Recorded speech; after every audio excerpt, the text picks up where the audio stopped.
மீனா செஞ்சது தரமான சம்பவம் யாரெல்லாம் நினைக்கிறீங்களோ லைக் போட்டுக்கோங்க, சப்ஸ்கிரைப் பண்ணிக்கோங்க. முத்துவும் மீனாவும் வீட்டுக்கு வந்துடுறாங்க. அண்ணாமலை வந்து முத்துவை பார்த்துட்டு மன்னிச்சிடு அப்படின்னு சொல்கிறாங்க. இருந்தாலும் முத்து இருந்துக்கிட்டு அதெல்லாம் ஒன்றும் வேணாம்ப்பா அப்படின்னு சொல்லிட்டு 2 பேரும் சந்தோஷமாக இருக்காங்க. நம்ம மீனா வந்துட்டு விஜயாவையும் ரோஹிணியும் பார்த்துட்டு பயங்கரமாக லெஃப்ட் அண்ட் ரைட் வாங்கி விடுறாங்க. ஏன்னா ஏற்கனவே வந்துட்டு விஜயா ரோஹிணியும் வந்து மீனாவை ரொம்பவே பேசிட்டாங்க.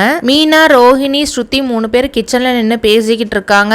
அப்போ வந்து ரோஹிணி இருந்துக்கிட்டு மேலே வந்து முத்து சொல்லவே தேவையில்லை, தண்ணி அடிக்க தான் போயிருப்பாங்க அப்படின்னு சொல்றாங்க. மீனாக்கு உடனே டென்ஷன் ஆயிடும். மீனாவும் போய் பார்ப்பாங்க. அங்க போய் பார்த்தா ஆனா முத்து வந்து குடிச்சிருக்க மாட்டாங்க. ஏன்னா ஏற்கனவே வந்து நிறைய அனுபவிச்சிட்டாங்க முத்து, அதனால கண்டிப்பா வந்து குடிக்க மாட்டாங்க. சிட்டி வந்துட்டு ஜெயில இருக்காரு. ஆனா சத்யா போய் பார்க்கும்போது சிட்டி இருந்துக்கிட்டு சத்யா இனி நீ தான் எல்லாத்தையும் பார்த்துக்கணும் அப்படின்னு சொல்றாங்க. சத்யா தான் எல்லாத்தையும் பார்க்க போறாங்க. ஏன்னா ரோஹிணி கிட்ட இருந்து அமௌண்ட் வாங்கும் போது கண்டிப்பா ரோஹிணி மாட்டுவாங்கன்னு நினைக்கிறேன். இனிதான் வந்துட்டு தரமான சம்பவமே இருக்க போகுதுன்னு சொல்லலாம். ஏன்னா ஏற்கனவே மீனாவும் முத்துவும் வந்து பயங்கரமாக அனுபவிச்சிட்டாங்க. அதனால் இனி வந்து மீனாவும் முத்துவும் வந்துட்டு எப்படியாவது வந்து ரோஹிணி விஷயத்தில் உண்மை கண்டுபிடிக்கணும் அப்படின்னு சொல்லிட்டு மாட்ட வைக்க போகிறாங்க. வேற லெவல் இன்ட்ரெஸ்டிங்காக கொண்டு போவாங்கன்னு நினைக்கிறேன். நம்ம ரோஹிணி வந்து தொடர்ந்து அசிங்கப்பட்டுட்டே இருப்பாங்க. இருந்தாலும் ரோஹிணி வந்து திருந்தவே மாட்டாங்கிறது நம்மளுக்கு ஏற்கனவே தெரிஞ்ச விஷயம் தான். பார்க்கலாம் ஃப்ரெண்ட்ஸ், நெக்ஸ்ட் வீக் கண்டிப்பாக வந்து ரோஹிணி விஷயத்தில் ஏதாவது கொண்டு வருவாங்கன்னு தான் நினைக்கிறேன். தேங்க்யூ ஃப்ரெண்ட்ஸ், தேங்க்ஸ் ஃபார் வாட்சிங். Bye by.